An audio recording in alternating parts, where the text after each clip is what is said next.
Es gehört nicht viel dazu, deine Leute zum Imponieren. Man braucht sie grad aufmandeln und wie ihre Kuckel ziehen.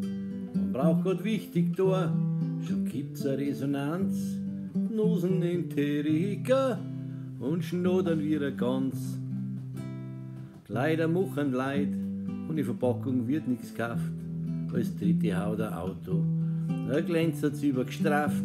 Selbst ohne Chauffeur, bis dann wirklich wer, Zigaretten noch ins Mai, als Trophäe Jungs Weih. Du möchtest Politiker werden, dann brauchst nur Krawatten und einen wachen Arsch für endlose Debatten. Und du stehst freundlich schau, falls sie irgendwo dann knipsen. Und wenn dein Häuptling kommt, musst wieder Zeisel piepsen.